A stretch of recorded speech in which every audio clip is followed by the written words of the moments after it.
Welcome to The Explainer. Today, we are diving into Marie Kondo's The Life-Changing Magic of Tidying Up. Now, this is a book with a pretty radical idea. What if tidying up wasn't just about cleaning your house, but about completely transforming your entire life? So, let me start by asking you something. Have you ever looked around your home and felt like all the stuff isn't just a physical mess, but it's actually, draining your energy? Almost like it's holding you back? Well, that was the exact reality for Radha, a 38-year-old working woman in Delhi. She felt completely trapped in this endless cycle of cleaning and tidying, only for the chaos to come right back a few days later. It was exhausting, and it went on like that until she heard one simple phrase. And this is it. This one idea from Marie Kondo just flipped the entire script for her. See, instead of focusing on what to throw away, which is always kind of a downer, she started to focus on what she wanted to keep. It became about choosing what to bring into her life, not what to kick out. This right here is the heart of the whole KonMari method. It's not really about decluttering. It's so much deeper. It's this process of actually connecting with your belongings and, well, curating a life that's surrounded only by things you absolutely love. And Sangeeta from Jaipur discovered just how powerful this is. Her home was filled with a lifetime's worth of saris and gifts. And they weren't just objects, they felt like little bundles of guilt. That is, until she started picking up each and every item and asking herself this one question. You see, by physically holding each item and asking this, you get out of your head. You move past the logical, oh, but this might be useful someday, or so-and-so gave this to me, I can't get rid of it, and you connect with your gut feeling, your genuine joy. It's all about intention. Now, here's what makes Kondo's method so revolutionary. She frames it as a special one-time event, a tidying festival, she calls it. The goal is to do it once, do it right, and change your mindset forever. It's not supposed to be a tedious chore you have to do over and over again. And there is a very specific process to follow. The order is absolutely key. You start with clothes, which are usually the easiest decisions, and you save the really tough stuff, the sentimental items, for last. It's like you're building up your decision-making muscle along the way. So why is tidying by category such a big deal? Let's look at the story of Dipali from Kolkata.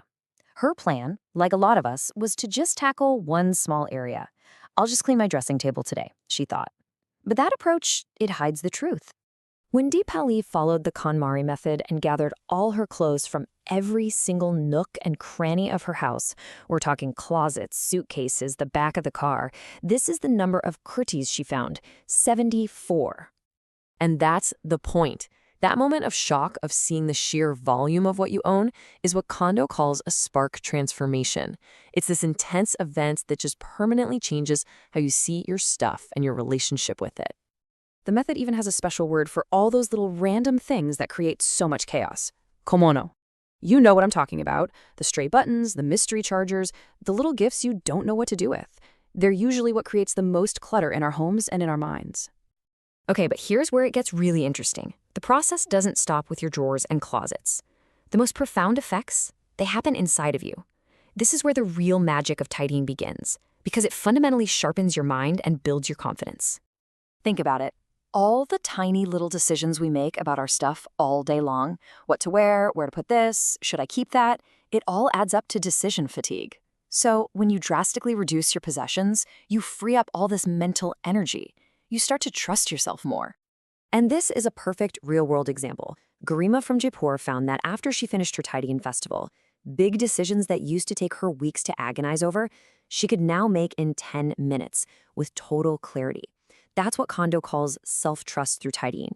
You learn to trust your gut. So ultimately, the goal isn't just to have a clean house. It's about transforming your home from a source of stress into a personal sanctuary, a place that's like a power center, a spot that actually recharges your soul and supports the person you want to become. And to make sure you don't relapse back into clutter, Kondo gives us a final set of principles. That first one, every single item must have a designated home.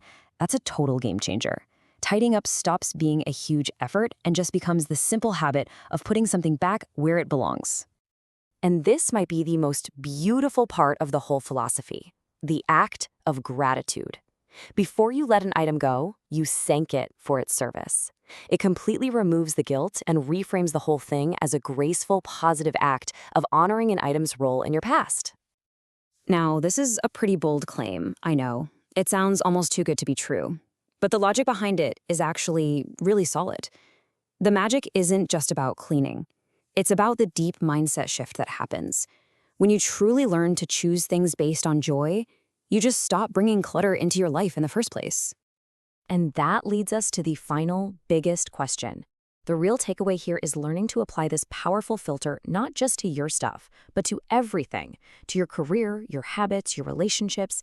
It becomes a tool for designing a life that is intentionally and truly, joyfully yours.